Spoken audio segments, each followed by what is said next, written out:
De hecho, una persona deprimida, por definición, ahí tienen un ejemplo de operación de motivación. Está deprimida y ¿qué notamos? Que un montón de conductas que la persona es probable que tenga en su vida cotidiana deja de tenerlas. ¿No? La misma persona que era de ir todos los días al gimnasio o salía bastante seguido o lo que sea, de repente deja de salir. Bueno, el estado de ánimo funciona también muchas veces como operación de motivación, en ese caso de abolición. La conducta de ir al gimnasio es una conducta frecuente y de repente la persona deja de ir. El estado de ánimo negativo se puede pensar como una operación de abolición, que es una operación de motivación. Todo eso que desde antes en el tiempo influye en la conducta es una operación de motivación o una variable disposicional. Ya vamos a ver que es un poco más amplio ese concepto, pero incluye a la operación de motivación. Seguimos. ¿Vamos bien hasta ahí? Bien. Entonces, vamos a un ejemplo sencillito de esto. Antecedentes, veo el cartel de bar. Por supuesto, ya sé de qué se trata un bar, lo tengo asociado. La conducta podría ser pedir un café y la consecuencia es disfrutar del café. Entonces veo el cartel, el antecedente. Pido el café, la conducta, y la consecuencia, me traen el café, disfruto del café. Importantísimo esto. Van a ver que voy a dejar de compartir varias veces, pero quiero verles la cara cuando les hablo porque me parece importante.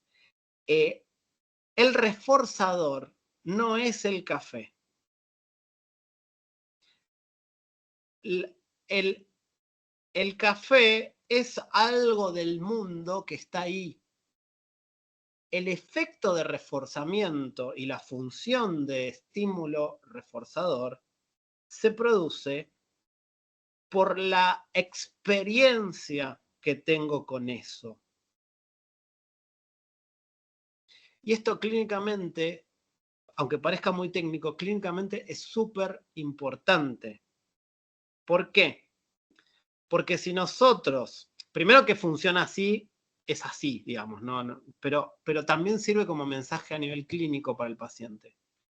Si yo creo que la experiencia que yo tengo con una situación o con algo determinado es un producto de las propiedades del objeto y no de mi capacidad de sentir una experiencia en relación a ese objeto, si ese objeto desaparece, no lo voy a poder experimentar nunca más. ¿Me siguen lo que quiero decir? Por ejemplo, lo voy a llevar a un ejemplo clínico para que vean que aplica. Si yo creo que el amor está relacionado a una persona en particular, cuando me separe de esa persona no voy a poder sentir amor nunca más en mi vida. Y en realidad la capacidad de sentir amor es mía, no de la persona en particular. Lo que no quiere decir que no haya personas especialmente significativas en nuestra vida, pero es muy importante esa diferencia. El efecto reforzante que yo sentía en esa relación amorosa es porque lo puedo sentir yo. No es una propiedad intrínseca a esa persona y si me separo se fue con esa persona y nunca más la voy a poder sentir. ¿Me explico? ¿Sí?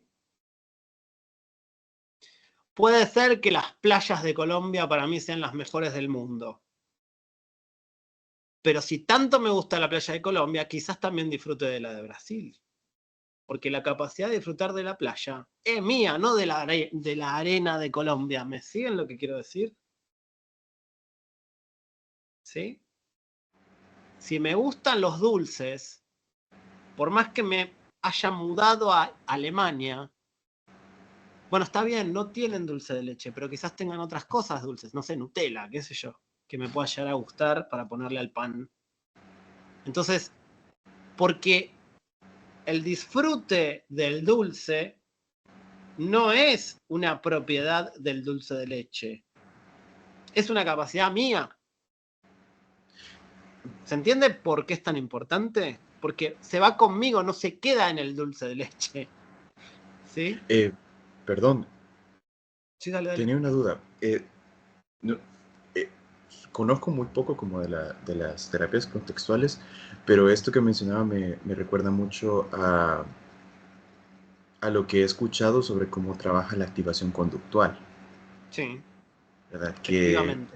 es precisamente, o sea, conectar a la persona con su capacidad para gradualmente ir sintiéndose mejor. Sí. Es recuperar la capacidad de disfrute a partir de reconectarla con reforzadores positivos, pero sobre todo con la capacidad o la posibilidad de estar en contacto con el reforzador positivo como experiencia. Okay. ¿Sí? Si no sería como... Por supuesto que esto también tiene que ver con un proceso de aprendizaje, ¿no? Obviamente. Pero si no seríamos toda la vida como el niñito que si pierde su cochecito, su autito ese, ¿no? Lo pierde y cree que nunca más va a poder jugar con ningún autito porque se le perdió su autito especial. Y en realidad la capacidad de juego es de él, no del autito que perdió. ¿Me siguen? Es muy importante eso. El reforzamiento es relacional, no es una propiedad física de los objetos. Es de la relación que tenemos con esos objetos o con esas experiencias concretas. Es lo que nos pasa en esa relación. ¿Sí? Clínicamente es súper importante ese detalle. ¿Sí? Porque hace justamente a que un proceso como la activación conductual pueda funcionar. Si no, no podríamos hacer duelos, por ejemplo, si no fuese como lo estoy diciendo.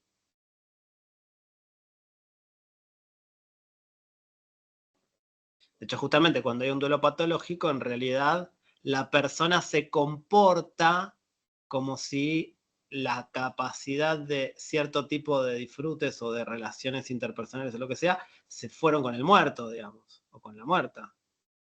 Y no. Es uno el que lo puede, el que puede sentirse de esa manera. El asunto es recuperar esa relación con las cosas, ¿no? O con las personas. Pero tiene que ver con la conducta. Porque justamente por eso les decía que la conducta produce el reforzador. Cuando decimos que la conducta produce el reforzador, lo que queremos decir es que justamente la conducta, al buscar nuevamente esa relación, esa función, se vuelve a encontrar con un proceso similar que vuelve a repetirla, porque en realidad cada vez que nos comportamos es una situación nueva y diferente, como el asunto ese de no bañarse 2 veces en el mismo río. ¿Sí? Lo que pasa que lo que sí se repite en alguna medida es la relación a eso. Y eso es lo que es reforzante, esa relación funcional entre lo que hacemos y lo que pasa cuando hacemos lo que hacemos. Y nos pasa a su vez a nosotros. Por eso decimos que es la conducta produciendo la consecuencia y a su vez el ambiente devolviéndonos esa consecuencia a nosotros. Y eso es lo que hace que se modifique el comportamiento a partir de producirse el reforzamiento o el castigo, en este caso el reforzamiento. ¿Me van siguiendo? Cada vez que actúo sobre el ambiente me transforma.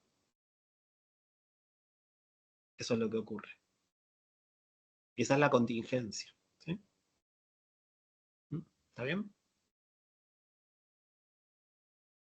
Muy bien. Podríamos decirlo, siguiendo con lo del río, sería, no me baño 2 veces en el mismo río, pero la sensación refrescante del agua se parece bastante en cada una de las veces. Algo así. ¿Está? Bien, seguimos. Muy bien. Ya son las 11, qué bárbaro, cómo se nos fue. Bueno, igual tenemos tiempo mañana para todo esto. Yo quiero que les quede bien en claro el detalle. Entonces, Vamos a un ejemplo bien detallado de reforzamiento positivo. En la dirección del tiempo se produce el reforzamiento operante. Veo el cartel, entro a comprar el café, me lo tomo, ¿sí? Ahora, en la otra dirección, y ahí os lo voy a explicar en detalle, ocurre también una asociación respondiente pavloviana. En la dirección del tiempo, la operante, en la dirección contraria del tiempo, la parte respondiente, ¿sí? La próxima vez que vea el cartel de Starbucks, probablemente me aparezca la posibilidad, no necesariamente lo voy a hacer, acuérdense que es probabilidad, no es causalidad necesaria, es probabilidad. Es más probable que me aparezca el impulso de ir a comprarme el café o la posibilidad de comportarme en esa dirección para producir el reforzador que es el café. El reforzador que es el café cuando me lo tomo y la sensación de estar tomándose ese café. No es el café en sí mismo. Acuérdense de eso, ¿sí? Ahora, fíjense esto. En esta dirección, la operante es más probable que vuelva a ocurrir en el futuro. Ahora, acá es a donde vamos a ver cómo funciona la parte respondiente, que sería el cartel, la conducta, el recuerdo sobre la conducta y la palabra café, bueno, una cantidad de cosas que se pueden representar en la imagen del medio. Y la situación misma de estar tomándome el café, todas como estímulos, tenemos memoria, así que eso lo podemos recordar, todas ellas quedan asociadas de manera respondiente a la experiencia de tomar el café. ¿Sí?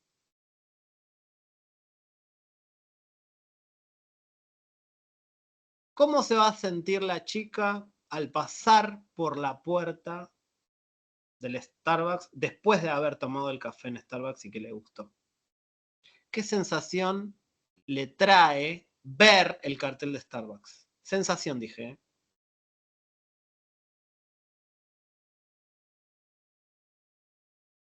¿Qué le El pasa? ¿Qué deseo, se imagina? siente el deseo de parar de nuevo a comprar el café porque quiere repetir la experiencia.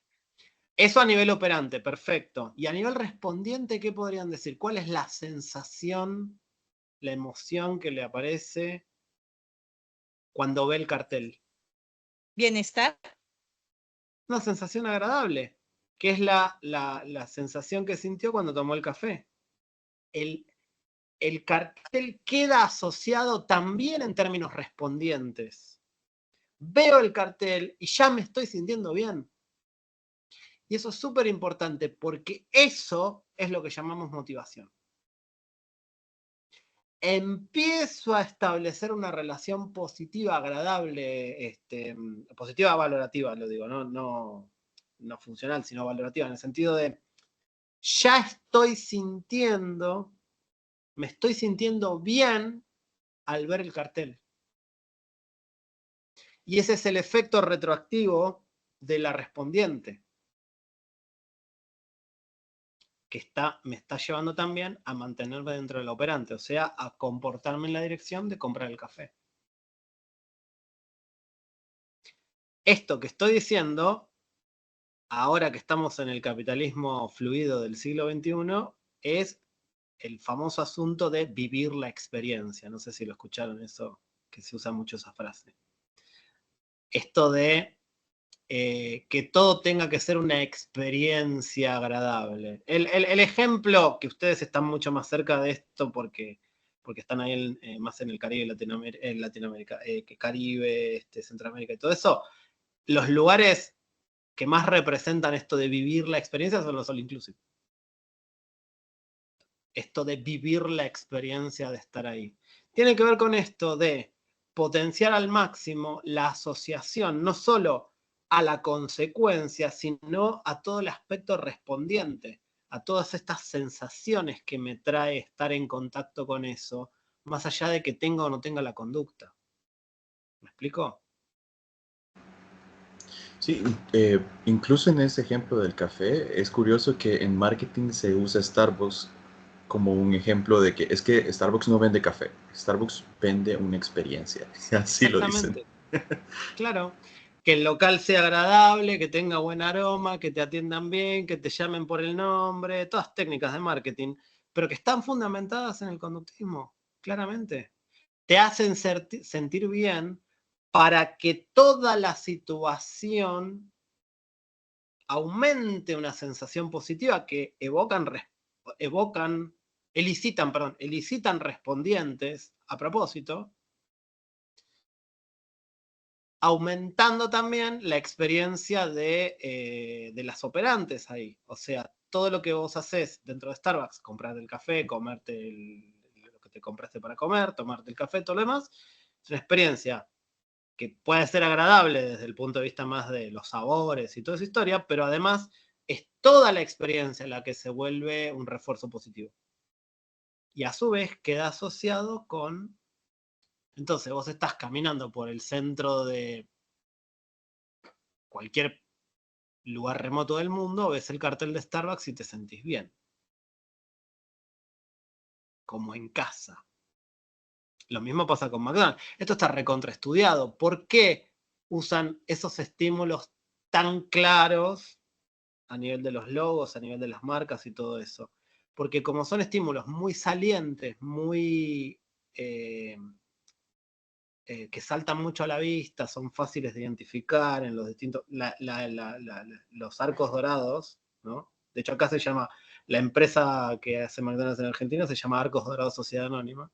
Los arcos dorados se ven a la distancia, lo ponen en altura, son muy llamativos, es un color muy, muy saltón a la vista, y eso lo hacen para que sea más fácil de identificar como estímulo, para que las respondientes se asocien con más facilidad.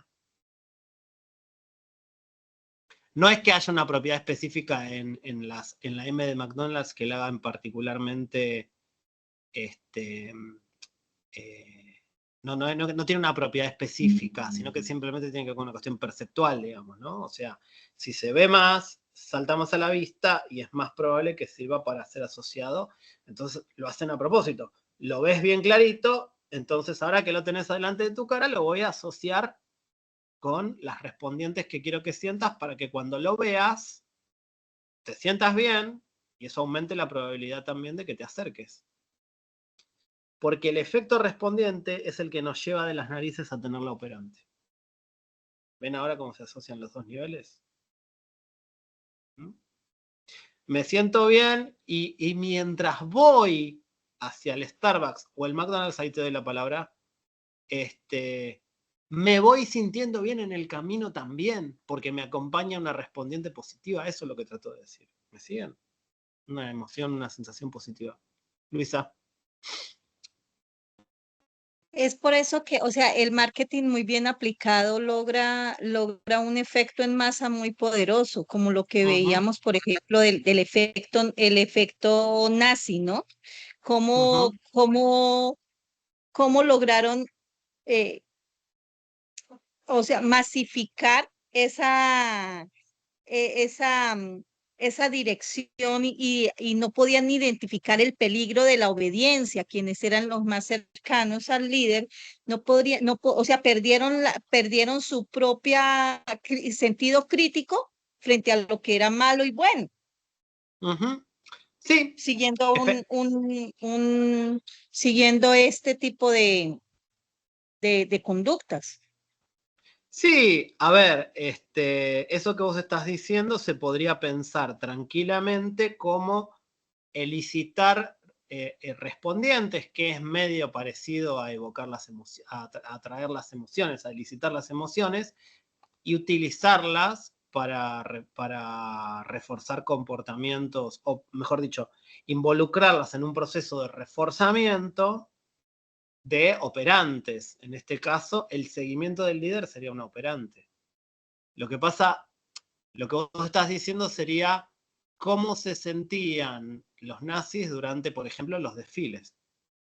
Qué emociones se elicitaban en esos momentos, que hacían que la situación fuese emocionalmente mucho más intensa y entonces el aprendizaje de las operantes se fijara mucho más fuertemente porque los reforzadores funcionaban de una manera más eficaz. Nosotros en clínica también hacemos lo mismo, no somos nazis, pero hacemos lo mismo en clínica. Cuando elicitamos respondientes generando un contexto emocional determinado, las operantes que vayamos a enseñar ahí van a entrar mucho mejor. Y a su vez el efecto hacia atrás va a ser mucho más intenso.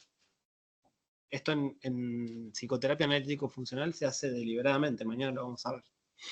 Bueno, seguimos. Así avanzamos un poco más. Bueno, refuerzo positivo, refuerzo negativo. El refuerzo negativo en el ejemplo del trastorno de ansiedad. A ver, ¿quién se anima a explicarlo? Lo que están viendo.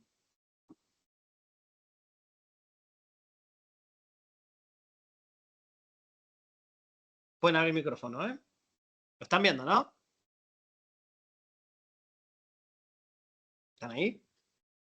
Hola, hola. ¿Me animo? Sí, dale, dale. Ok, bueno, pensaría que bueno, se tiene el pensamiento, ¿verdad? Sí, La idea de sí, que hay un peligro, por así decirlo, en este caso, pues el fuego de la estufa, sí. se evita, entendería, se evita, o sea, se toma distancia frente a eso, frente al estímulo adversivo, sería lo correcto, ¿verdad? Vamos a suponer que la chica estaba en otro lado, o la mujer estaba en otro lado, ¿y qué hace? Está en el trabajo y le viene ese pensamiento, ¿y qué hace? Ok. Ah, bueno, ahí ya me confundí. Ajá. Venías bien. Lo que pasa que lo que no aclaré es que vamos a suponer que la conducta es volver a casa, ¿no? Siempre tenemos que partir de una buena definición de la conducta. La conducta es volver a su casa y chequear el gas. Entonces, ¿cómo funciona esto? Entonces, teniendo esa Ya. conducta en claro. Sí, ella quiere saber si ha dejado la estufa encendida. Entonces, perdón, elicit sería el término Evoca, adecuado? Evoca. el antecedente evoca, porque elicitar es como activar, y Ok, evocar es memoria. que sea más probable, pero no necesariamente. Ok, ok. Ujú. Entonces ella duda de si ha dejado la estufa encendida, va a revisarla, comprueba de que no y por eso se siente bien, porque ¿Cómo? no está ese Aliviada. peligro que ella pensaba. Exacto. Ajá. Bueno, entonces, aquí hay un truquito, que es que hay una respondiente en el medio, lo que pasa es que está escondida, que es, cuando piensa en esto, se siente mal. Estímulo, respuesta. ¿Está bien? ¿Mm? Esto está asociado al peligro, ¿o no? Sí, sí. Entonces, estímulo, emoción de miedo, respuesta de miedo. Todo esto, lo que le pasa cuando piensa eso, funciona como el antecedente al chequeo, ¿no? Y el chequeo la lleva a aliviar el malestar que venía sintiendo, y eso se sostiene por reforzamiento negativo, pero más adelante vamos a ver que eso se vuelve un síntoma para algunas personas, ¿no? Este esquema es el esquema básico con el que se puede entender la ansiedad, un esquema básico para entender la ansiedad, las obsesiones, el trastorno de ansiedad generalizada y todo eso, ¿no? Entonces la pregunta clave, y acá sí el para qué está bien determinado, es ¿para qué lo hace? ¿Para qué hace la chica esto? ¿Para qué hace esta mujer o chica o como le quieran llamar esto? ¿Cuál es la consecuencia del chequeo? El bienestar, se quita la ansiedad de Exactamente, esa. exactamente, ni más ni menos. El refuerzo negativo viene de el alivio del malestar. Se retira el malestar que sentía al principio. Entonces, ¿para qué lo hace? Para lograr el alivio. ¿Sí? Muy bien. Entonces, ¿hasta ahí vamos bien? ¿Alguna duda, alguna pregunta, algo? ¿Vamos bien? ¿Vamos bien? ¿Sí? ¿No? ¿Más o menos? Bien, Bien, perfecto. Ya sabemos identificar entonces la función a través de las consecuencias, ¿sí? A veces son más evidentes, a veces no tanto. Continuo de comportamiento. El comportamiento es un continuo que solo se divide experimental y arbitrariamente en unidades discretas, que son las conductas, para ser analizado, pero en la realidad no está dividido. Es un continuo en el que cada conducta a su vez se vuelve el antecedente de la próxima. ¿Sí? Está lo de la cadena. Bueno, parece no lo puse. Bueno, entonces, el comportamiento es una cadena en la cual cada cosa que hacemos, ahora lo voy a explicar eso, cada conducta se vuelve el estímulo antecedente de la siguiente, ¿sí? ¿Esto en qué se basa? Esto es muy importante que lo entiendan. Respondemos a nuestro propio comportamiento, nos comportamos en relación a nuestro propio comportamiento. ¿Y eso es en virtud de qué? Bueno, cuando lo hacemos, por ejemplo, con una acción que hacemos con las manos, eso es mucho más evidente. Pero internamente también. Tenemos percepción de nuestro propio cuerpo. Por lo tanto, nuestro propio cuerpo y nuestra propia conducta se puede volver un estímulo. ¿Sí? Vamos a hacer un ejemplo muy sencillo. ¿Sí? Hagan lo que estoy haciendo yo. ¿Sí? Levanten la mano. Vamos. Bien.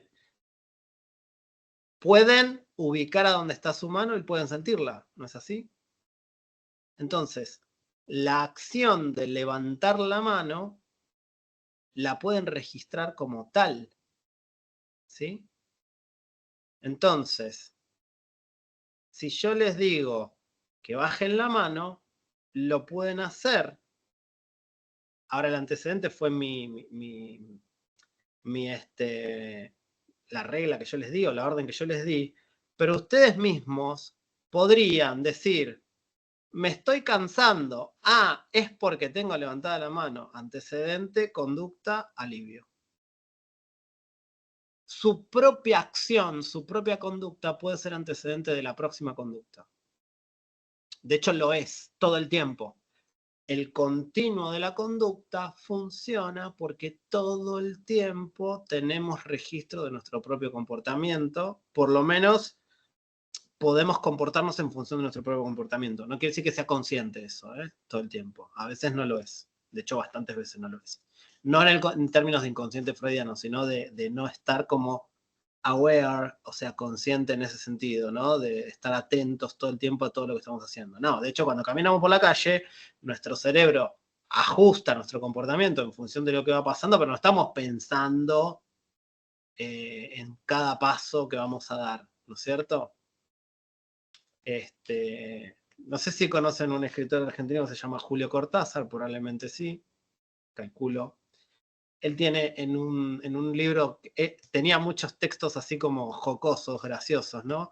Y hay un libro, hay un poema, creo que es en verso, que se llama Instrucciones para subir una escalera. Y lo que el tipo hace es explicar con lujo de detalles lo que hay que hacer para subir una escalera. Y te morís de risa cuando lo lees, porque es como ridículo, pero al mismo tiempo te sorprende porque realmente te das cuenta de que no tomas conciencia de todo lo que haces cuando subís una escalera. Es como, ¿no? ¿Por qué? Porque nos vivimos comportando en función de nuestro propio comportamiento como antecedente sin darnos cuenta. Pero pasa todo el tiempo y eso es lo que hace al continuo de la conducta. Entonces, respondemos a nuestros pensamientos, respondemos a nuestras sensaciones corporales, nos comportamos, responder, comportarse, más o menos lo mismo. Todo el tiempo estamos haciendo eso. Responder a nuestro propio comportamiento, en primer lugar. Y eso hace al continuo de la conducta. ¿Sí? Doy un paso, siento el piso lo siento más blando, entonces ajusto la manera de caminar, veo que está muy húmedo el piso y que se puede poner complicado, hay lodo, hay barro, entonces me corro a una parte más seca. Estoy ajustando a través de mi propio comportamiento.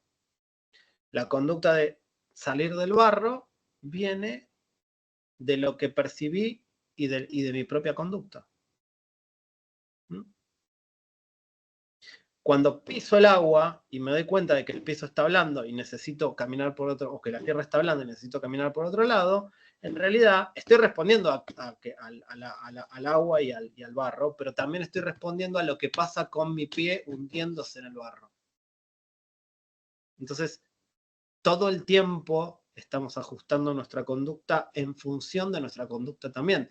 De hecho, los estímulos no existen si no se perciben. Entonces, ¿dónde está el estímulo? ¿Afuera o adentro? En los dos lados.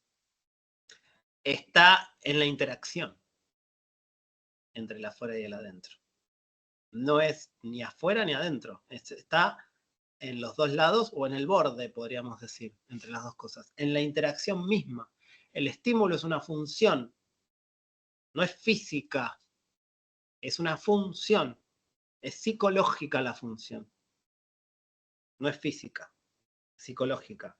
Es un producto de la interacción entre nuestro comportamiento y toda nuestra biología, todo nuestro organismo como tal comportándose en el mundo con ese ambiente, que incluye a lo interno también. Cuando tomamos una medicación para sacarnos el dolor de panza, estamos teniendo una conducta operante en relación a un estímulo que es interno fundamentalmente.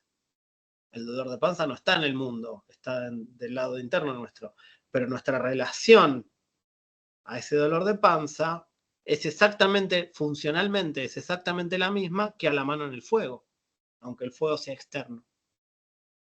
¿No? ¿Me siguieron ahí? El dolor que me produce poner la mano en el fuego y me hace sacar la mano del fuego es tan dolor como el dolor de panza. Y la conducta de sacar la mano del fuego o la conducta de tomarse una medicación, las dos tienen que ver con el reforzamiento negativo del alivio del dolor. Funcionalmente es exactamente lo mismo, no importa que sea interno el estímulo, porque lo que importa es la relación entre el estímulo y la conducta, que es una función, no una cuestión material. ¿Está bien? Es una función psicológica. ¿Sí? Muy bien, seguimos. Ese es el continuo de conducta. Vamos a las propiedades de la conducta. Frecuencia, cantidad de veces que una conducta ocurre en un periodo de tiempo específico. Cantidad de veces por hora, por ejemplo. Duración, ahora vamos a hacer un ejemplo igual. Duración es, a ver, frecuencia. Duración. Eso fue la duración. La frecuencia es la cantidad de veces que golpeé y la duración es el tiempo total por el que golpeé. La latencia también es muy importante a nivel conductual y tiene que ver con el tiempo que transcurre entre la presentación del estímulo y el inicio de la conducta. ¿Sí? Yo puedo tener, ahora la tengo vacía, pero yo podría tener la taza llena de té o llena de café o lo que sea, verla y sin embargo, aunque al verla me aparece la posibilidad de tener la conducta de tomarme el café, tomármelo dentro de media hora. Pero la conducta es la misma. Hay una latencia entre el café como estímulo antecedente y la conducta de tomármelo, pero sin embargo funcionó como antecedente. Intensidad. Eso es la intensidad. La fuerza o magnitud con la que se realiza la conducta. Esto es menos intenso, esto es más intenso. La topografía es la forma física, la descripción detallada de cómo se realiza la conducta. Ahora vamos a ver ejemplos de diferentes topografías con la misma función.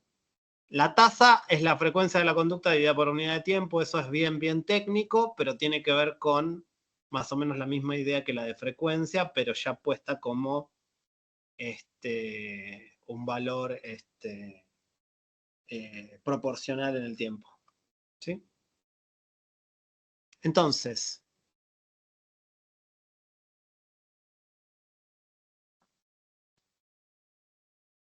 acá hay algunas diapositivas que no me están...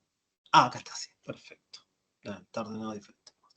La topografía de conducta es la forma que toma una conducta en un momento determinado, pero que no es definitoria en relación a la conducta, sino que en realidad son diferentes maneras físicas, ahí sí físicas, de alcanzar la función.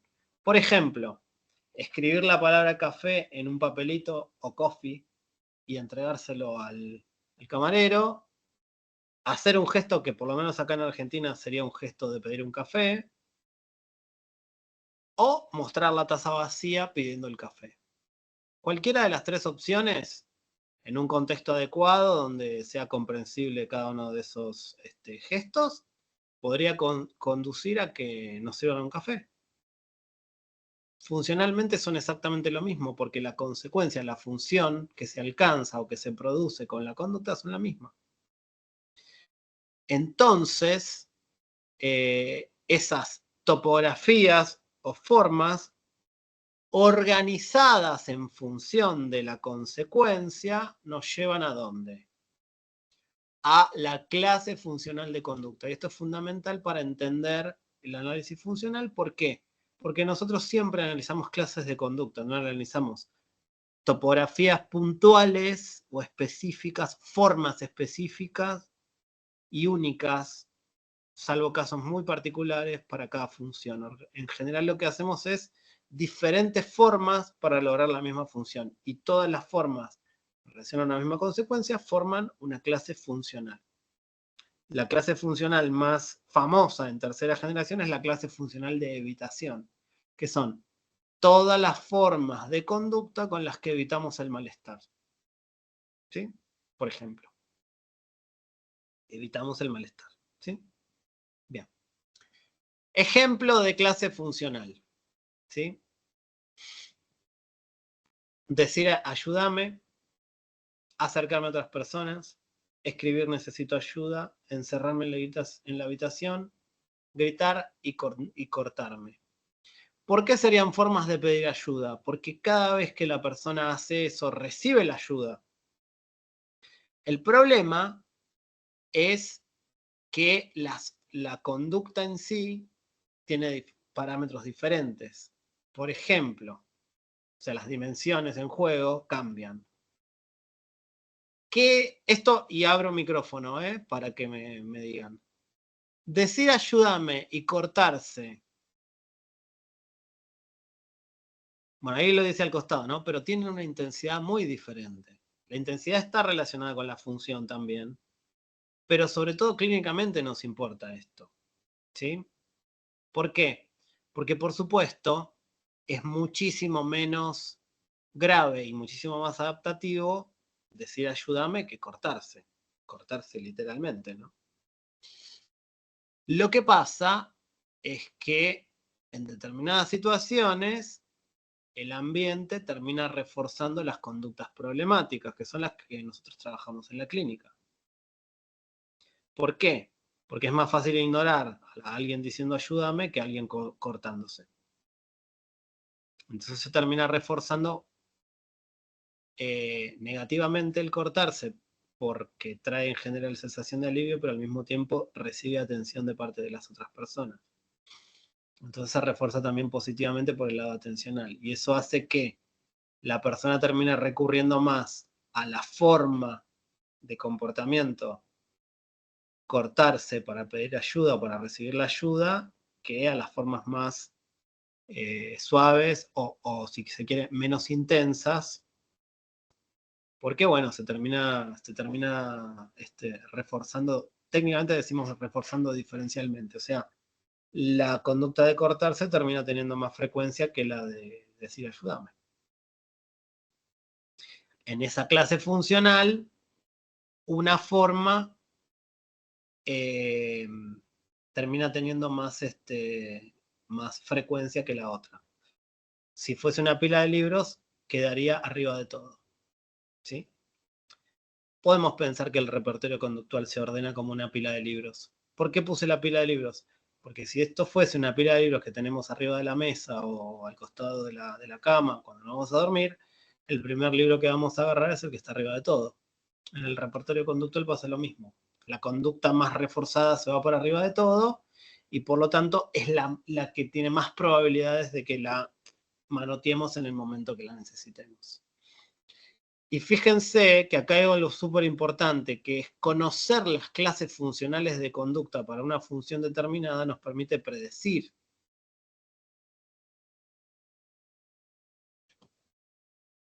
¿Qué pasaría si una persona tiene este tipo de conductas problemáticas graves y nosotros no conocemos la clase funcional? O sea, la relación entre ciertas funciones y la manera en que las alcanza la persona en el ambiente. Como decimos acá en Argentina, nos comeríamos la curva, que quiere decir pasarse de una curva en una ruta, ¿no? Y tener un accidente de tránsito. En el caso de una persona con conductas graves, para suicidas o suicidas, puede significar algo muy importante, es de vida o muerte, conocer las clases funcionales. ¿Por qué? Imaginemos que el chico, la chica, lo que quieran, tiene una historia de aprendizaje en la cual, frente a los conflictos interpersonales, terminó teniendo autolesiones o conductas suicidas. Si está teniendo una pelea con el novio o con la novia, ¿qué tenemos que esperarnos si hicimos un buen análisis funcional y un buen recorrido funcional de la historia? Si está teniendo una pelea con el novio, ¿qué conducta suponemos que aumenta en probabilidad? La autolesión. Exactamente. Entonces, si conocemos las condiciones que hacen que la conducta aparezca con más probabilidad, la podemos prevenir, la podemos trabajar clínicamente. En el caso de DBT, que lo vamos... Sí. Hay una Sí. cosa, profe, y es que el tener claridad de este tema y el hacer bien el análisis funcional nos permite como profesionales determinar si vamos a hacer un abordaje combinado o si se requiere un abordaje combinado. Por ejemplo, entre psicoterapia y también acompañado por ejemplo, de psiquiatría con fármacos, Sí. o si lo vamos a manejar solamente con psicoterapia, porque esa intensidad nos permite a nosotros determinarlo, ¿podría ser? Sí, y ya que estamos, ahora vamos a avanzar un poquito más igual con esto, pero ya que estamos, ¿se acuerdan que teníamos el antecedente, la conducta, la consecuencia y algo más? ¿Qué era lo que venía antes? Que lo habíamos representado con el maní, con el pochoclo, con la sal y todo eso. ¿Cómo se llamaba? Operación de... Como operación del ambiente, o sea, De como motivación. motivación. Operación de Operación de motivación. Entonces, fíjense qué interesante lo que dijo Luisa para ver este tema. Un fármaco que, por lo que estoy entendiendo de lo que dice Luisa, estaría siendo utilizado para bajar la intensidad de la emoción. ¿Qué rol estaría ocupando en el análisis funcional? Operación de motivación. Claro, si me baja la intensidad emocional y hace No, que la la evolución. persona no baja la motivación a tener la conducta problemática. Ayuda, por supuesto que ayuda. En el caso de las personas con trastorno límite, la farmacología acompaña a un buen tratamiento. Por supuesto no soluciona absolutamente nada de manera definitiva, pero ayuda un montón porque al bajar la impulsividad y al bajar la intensidad de la emoción, baja la probabilidad de tener que tener la conducta problema para lograr el alivio. Porque no hay tanta emoción que sacarse de encima, digamos, por decirlo de una manera rápida. Pero funciona como operación de motivación. Exactamente. Lo mismo un ansiolítico para la ansiedad, por ejemplo. Muy bien, seguimos. Vamos a meterle un poco de pata y va a quedar lo del ejercicio del análisis funcional para mañana, pero como tenemos tiempo no me hago tanto problema. Probablemente arranquemos el día haciendo análisis funcional, después vemos algo de RFT, después vemos los modelos de tercera ola. Pero quería que se lleven bien aprendido todo esto de cómo funciona el conductismo operante, sobre todo, la conducta operante. Acá vamos, entonces, veníamos de las dimensiones y ahora las vamos a ver en una definición adecuada de la conducta. Es muy importante que aprendamos a relatar la conducta de una manera funcional y aprendamos a contarnos a nosotros mismos como terapeutas la conducta del paciente y la nuestra también en términos descriptivos ya funcionales para que se nos haga más fácil el análisis funcional, porque ya es un buen inicio del análisis funcional. De hecho, el primer paso del análisis funcional es definir adecuadamente la conducta. Teniendo en cuenta la frecuencia, la duración, ahí tenemos las preguntas clave para pensar cada una de las dimensiones, establecer, por lo menos hipotéticamente, cuál podría ser la función, y a ver quién lee el ejemplo de abajo, a ver. Carlitos golpea la mesa muy fuerte 4 veces por minuto. La maestra cada vez que lo hace, lo mira. Carlitos frena por unos segundos y vuelve a golpear. 30 minutos después, deja de hacerlo. Perfecto. ¿Quién se anima a, en ese relato, encontrar las dimensiones y la función? Vamos. Esa conducta, por supuesto, está bien definida, ¿no? A ver, frecuencia. Vamos. Se hace, para poder hacer esto bien, simplemente vamos guiándonos con las preguntas de orientación que están al lado de cada concepto. ¿Sí? La frecuencia es 4 veces por minuto. Perfecto. ¿Cuánto dura la conducta? A ver.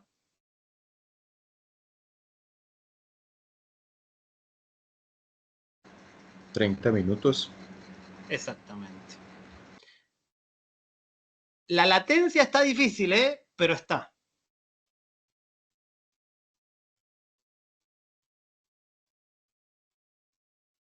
Dos segundos. Frena Unos unos segundos. segundos y vuelve a golpear. Hay una latencia entre el antecedente, que ahí vamos a ver cuál es, y volver a tener la conducta. Exactamente. La intensidad está clara, ¿no? ¿Qué Es muy dice? fuerte. Bueno, muy fuerte, no dice en decibeles porque sería una exageración, pero bueno.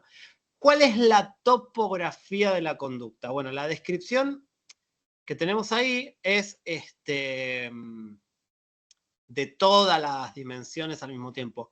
Pero en general la topografía la vamos a encontrar fácilmente a través de ubicar el verbo que nos describe la conducta y alguna cuestión que nos dé algún detalle más. Por ejemplo, ¿cuál es la topografía de la conducta en este caso? Arranquen por ubicar el verbo. ¿Cuál es el verbo? Golpear. Golpear. ¿Y qué golpea? La mesa. La mesa. Ok. Con esa descripción, ¿les alcanza para imaginarse la forma de la conducta? Sí, claro, empuña la mano. Podría ser. Perfecto. Se están imaginando a Carlitos y saben lo que está haciendo, claramente. Todos estamos más o menos de acuerdo en que golpea la mesa, probablemente con la mano, ¿no? Y nos hacemos una imagen de cómo es esa forma de la conducta. Cuando la topografía está bien definida, podemos imaginarnos la forma de esa conducta de una manera que nos hace sentido y además, si la compartimos con otra persona, también estamos de acuerdo en que se entiende de que nos hacemos todos una imagen en común, compartida y clara de qué es lo que está haciendo la persona, ¿sí? Bien, lo de la tasa, frecuencia por unidad de tiempo, eso es simplemente por ponerlo, pero bueno, con la frecuencia y todo lo que está arriba me alcanza. ¿Y cuál es la función? A ver, ¿qué es lo que pasa cuando Carlitos tiene la conducta? ¿Qué ocurre? Inmediatamente después o ahí... La maestra le presta atención. La maestra lo mismo. Exactamente. ¿Eso qué sería? Un reforzador positivo, probablemente, de la conducta de golpear. ¿No es cierto? Esto, en el sentido común, lo diríamos como llamar la atención del adulto, digamos, ¿no? Pero técnicamente es un reforzador positivo social que tiene que ver con la atención de calidad hacia él, ¿no? Efectivamente, el reforzador es la atención de la maestra. Esto es una conducta bien definida, ¿sí? ¿Y aplicaría decir que hay tanto refuerzo positivo como negativo? ¿Cómo pensarías el negativo? Desde que esa mirada de la maestra bien puede ser una mirada muy seria, ¿verdad? Sí. Y al dejar de hacer la conducta, pues evita que le dirijan esa mirada muy seria. Y positivamente, pues también va acompañada de la atención de la maestra, por supuesto. Podría llegar a ser, pero tendríamos que ver en todo caso si el retiro de la mirada hace que él mantenga la conducta en el tiempo. Es un poco particular. Para que eso que vos describís fuese un refuerzo negativo, tendríamos que pensarlo como que la maestra lo mira mal y cuando él golpea la mesa, la maestra deja de mirarlo. Ahí sí. Hay un posible reforzamiento negativo, pero sería un poco diferente, que sería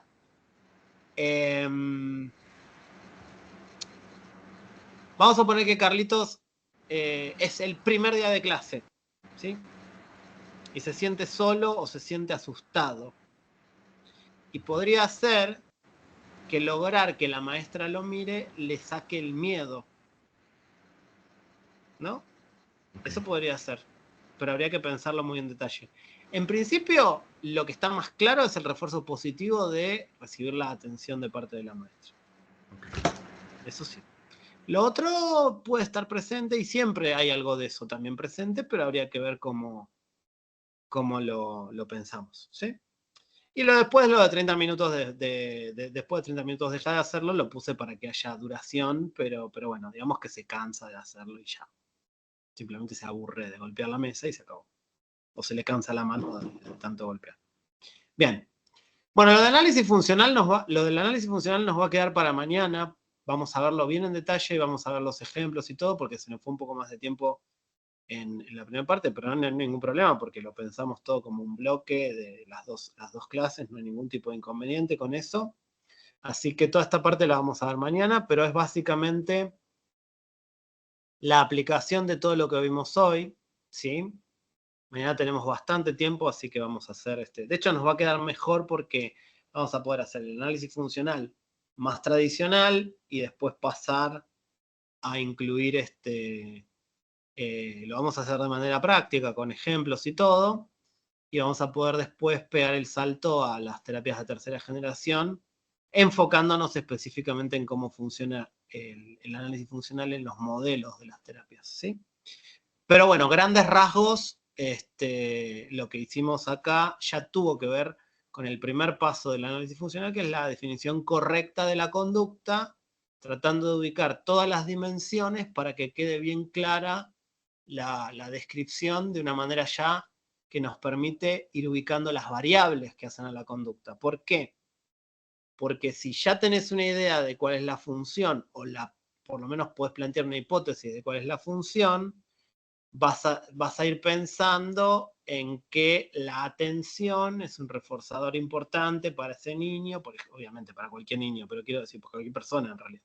Pero lo que quiero decir es, evidentemente hay alguna cuestión ahí en esa interacción con esa maestra que tiene que ver con la atención de calidad hacia él y por lo tanto tenemos que pensar en que ahí hay una hipótesis del para qué lo hace. Ahora, esto es importante también que se lo lleven como idea. Nosotros, cuando hacemos análisis funcional, no pensamos en una sola ocasión en la que ocurre la conducta. La pensamos en la historia de aprendizaje. Entonces, acá lo vamos a ver mañana en detalle, ¿no? Pero acá tendremos que preguntarle a la maestra, por ejemplo, si estamos haciendo un análisis funcional más de la situación concreta, hablaríamos con la madre, haríamos una observación directa. En el caso de un psicólogo educativo esto es bastante común. Haríamos una observación directa, registrando esto, ¿no?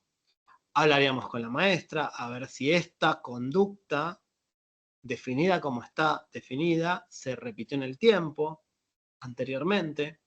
Hablamos con los padres a ver si este tipo de conducta se repite también en casa. Obviamente, cuando cambiamos de ambiente tenemos que fijarnos si la conducta es la misma o no, porque por más que golpee la mesa puede lograr otra función en casa, ¿no? Pero si golpea la mesa y cada vez que golpea la mesa mamá lo mira, en lugar de mirar a los hermanitos, también está sostenida por atención. Entonces, la podemos pensar como una conducta que ocurre en diferentes ambientes porque la función es la misma, lograr la atención del adulto. Y ahí vamos indagando y vemos que es una conducta muy frecuente en el repertorio del niño, por ejemplo, y que merece, por las consecuencias negativas que trae, que la trabajemos. Entonces, pues se puede transformar en un objetivo de la intervención. En el caso de los niños es mucho más simple ver esta parte de la intervención, la función y todo eso. Pero en los adultos es lo mismo. Solo que en el contexto de la clínica, ¿no? Entonces, para que una conducta realmente esté bien establecida y el análisis funcional sea correcto, tenemos que pensar en varios momentos o ejemplos, se llaman ejemplos de la conducta, o sea, ejemplares. ¿Qué quiere decir? Acá ocurrió de tal manera y la función fue esta. Acá ocurrió de tal manera, la función fue la misma, si no es otra conducta. Y así sucesivamente vamos juntando diferentes situaciones en las que ocurre la conducta con la misma consecuencia y nos queda bien establecido de que esa conducta no es una casualidad, sino que está establecida en el repertorio de la persona y la tenemos que, en el caso de que sea problemática, trabajarla. ¿Sí? ¿Está bien? Muy bien. Hasta ahí vamos bien. Mañana vamos a meternos con el análisis funcional ya práctico, con ejemplos y todo. Pero básicamente se trata de agarrar los relatos, tratar de ordenarlos de una manera lo más funcional posible y de ahí empezar a identificar las variables. ¿Sí? Ustedes ya lo hicieron en este ejemplo. Por eso les hice hacer toda esta cuestión. Ubicaron el reforzador, o sea, la función, ubicaron la forma de la conducta, ubicaron la duración, ubicaron la frecuencia. Estaba bastante explícito. En la clínica, el desafío que ustedes, y ya con esto vamos cerrando, el desafío que van a tener es el de pasar del relato del paciente anecdótico a esta forma de definición, ¿sí?, que acabamos de ver, más ya funcional en la manera de describirla, la conducta, para que el análisis funcional sea bien sencillo y la conducta se identifique con facilidad. ¿Sí? Cada vez que tiene un episodio de desregulación emocional y se siente sola, aparece el corte para lograr el alivio. Bien, esto fue una sola vez que ocurrió, o a través del relato de la paciente, de la familia y de los amigos, verificamos que viene ocurriendo sistemáticamente. Ok, viene ocurriendo sistemáticamente. ¿Le trae consecuencias negativas para la vida? Por supuesto, porque le quedan las marcas, empezando por ahí, más allá del riesgo de vida, le quedan las marcas en el brazo, por ejemplo, ¿no? Los cortes. Fantástico. Entonces, ¿qué hacemos? Y es una conducta objetivo para el tratamiento. Tan simple como eso. Pero no porque se nos canta a nosotros, como decimos acá en Argentina, ¿no? Porque se nos ocurre, porque sí. Es porque identificamos la función e identificamos que las consecuencias se vuelven problemáticas para la persona, interfiriendo en la calidad de vida y en los valores. Lo aleja de sus objetivos vitales importantes y trae consecuencias. A veces más materiales, a veces no tanto, pero bueno, ¿no? ¿Está bien? ¿Se va entendiendo? Yo lo que quiero que vayan viendo es cómo de los conceptos más básicos, más científicos de la cuestión, vamos hacia la clínica.